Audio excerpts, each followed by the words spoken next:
Hello, good morning.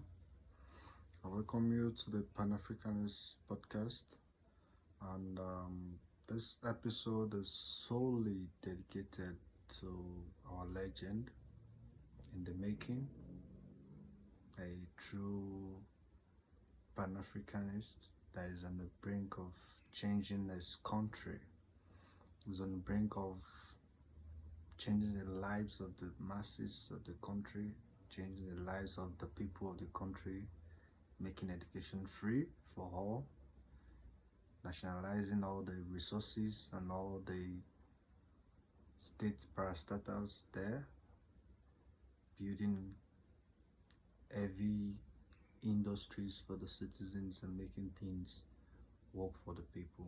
Talking about no other person than Captain Traore. Yeah, I understand the whole theory behind him being a military dictator and all that, which I don't think he is, to me, because I feel like it's a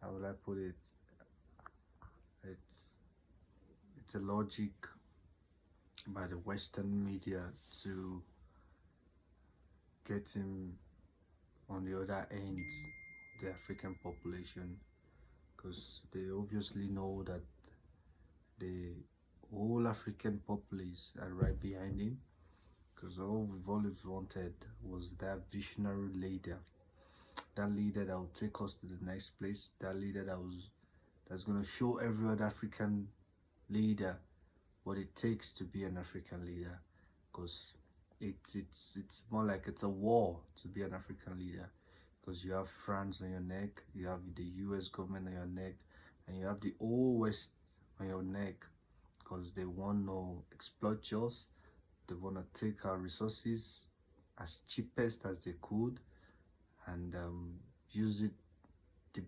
benefits and the dividends from our resources to enrich their own land, which I felt it's pretty much a thing of the past now, because it should stay in the past. They've colonized us, they've enslaved us, they've done all the terrible things you could think about to us. But because we are resilient people, we're people of determination, we are people of God. Even though I'm not religious, I'm more of a spiritual person than a religious person.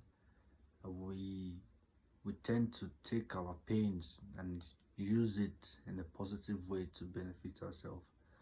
Even though I understand that we have a bunch of mediocre leaders, they are too much now, and the rate at which the numbers of the puppets and the mediocre leaders are growing is very alarming, and every African needs to take a note of that, because it's high time as Africans we start building visionary leaders.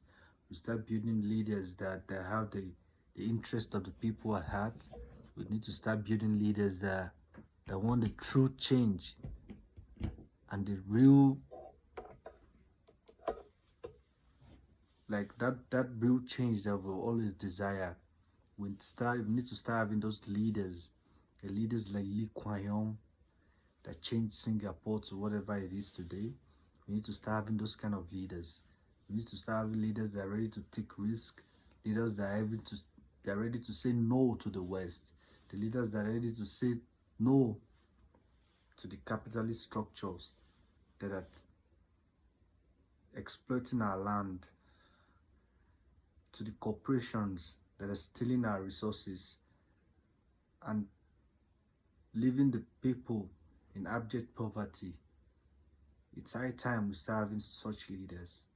And my attention really drawn to the last whatever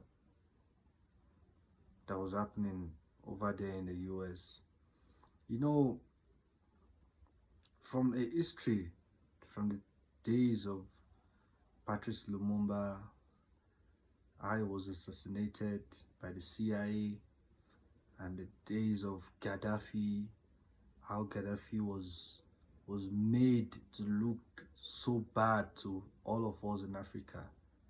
They used the media against us to make him look like a bad one, because he wanted a united Africa, he wanted a one Africa, a one currency. They used that and assassinate him in broad daylight using his own people, because that's what the colonialists always use. They'll take one of you and use it against you, so that when you're going to blame them tomorrow, they tell you, oh, it's not we, it's one of you that do it. Just the same way they did to Patrice Lumumba, the same way they did to Gaddafi. They tried it against Captain Traore, but unlucky for them, it didn't work, because the plan just fell through. The plans never went through. The plans was just dead on arrival.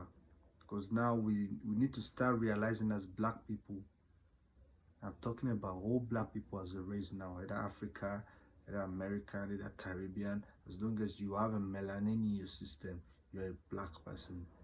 And I feel it's that time we start thinking about how to liberate the black race. Wherever you are, remember all the time, remember always, you were an African before you became anything else. So we must start educating ourselves, enlightening ourselves, and not being allowed to be used again by the imperialists. We must not allow to be used again by the colonialists. Look at what they're trying to do to us now. Look at that U.S. Army. They pick up a U.S. Army, the leader of the AFRICOM. Obviously, is a black man. They pick him up to go ahead and do their bidding again. Like, okay, we need to eliminate this new black African visionary leader. Obviously, they're going to need a black man for that job. And as Africans, I feel it's time now for all of us to stand up, because we no longer have those excuses to make anymore. We have no excuses to make anymore. The media is there for us. The platform is there for us. All the power we need is there for us. We must stand up and stand against this act of terrorism that the US government and the France government are about to embark on. They're about to place an arrest warrant on Captain Traore. They're about to place an embargo on him, which we must say no to, because he is that shining light that every other African country has been waiting for. We need to liberate Africa. Liberating Africa starts from one country. We must start taking one country after the other.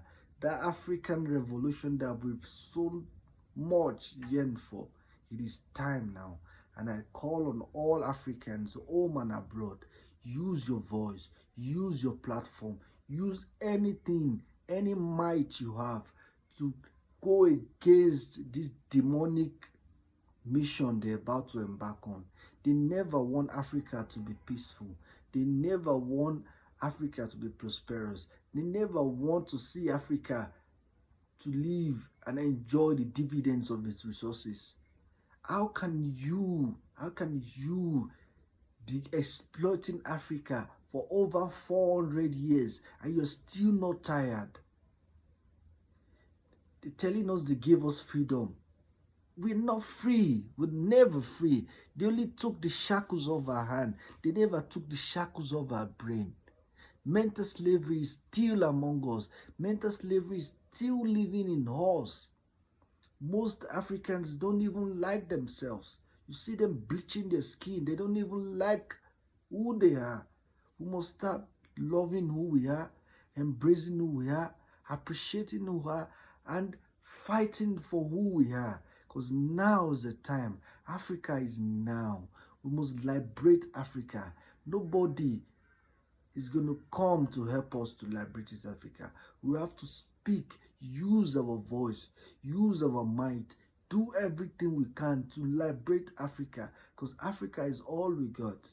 We must take it one country at a time. So we hereby condemn every attempt to arrest or to place an embargo on Captain Traore. He is the shining light of Africa.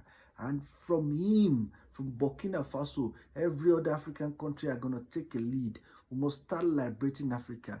African resources belong to Africa and must enrich and benefit every African, home and abroad. Thank you.